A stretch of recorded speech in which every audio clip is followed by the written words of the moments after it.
Bienvenue sur Azimut, ici nous parlons orientation. Retrouvez tous nos contenus et nos outils pour les parents sur azimut-orientation.com. Bonne écoute. Nous vous proposons une rubrique entière consacrée à la gestion des écrans de nos adolescents, avec plusieurs thèmes et plusieurs épisodes pour chacun. L'idée, c'est d'accompagner votre adolescent ou votre adolescente à conduire dans le monde du numérique.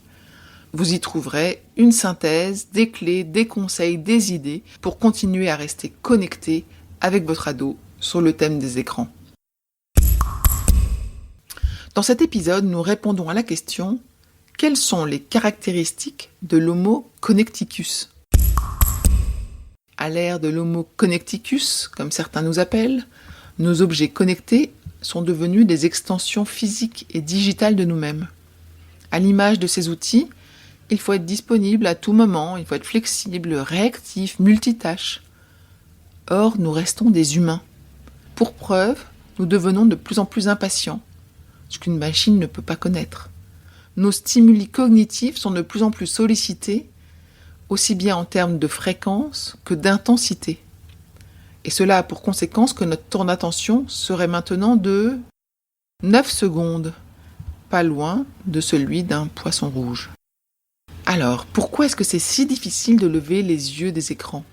Et pourquoi nos ados sont-ils accros ? Justement parce que les entreprises du numérique basent leur business sur l'économie de l'attention. Les différents outils et applications tentent de nous manipuler en diffusant la dopamine.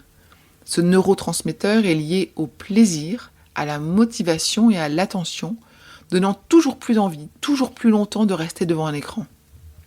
Attention, une sollicitation intense et répétée de ce neurotransmetteur entraîne des addictions.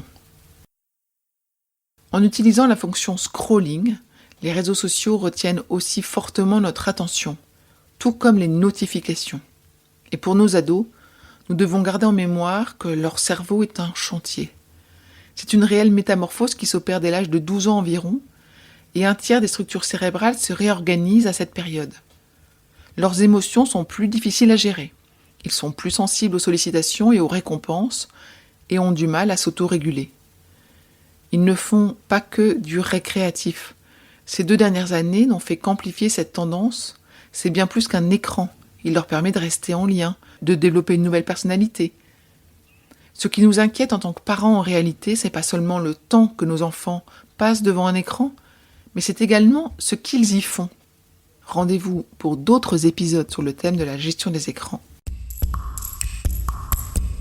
Pour aller plus loin dans l'accompagnement de votre enfant, rendez-vous sur azimut-orientation.com. Tous nos contenus y sont classés par thématique et vous pourrez consulter notre calendrier, notre annuaire d'experts et vous inscrire à la newsletter pour ne rien louper. Merci pour votre fidélité. À bientôt.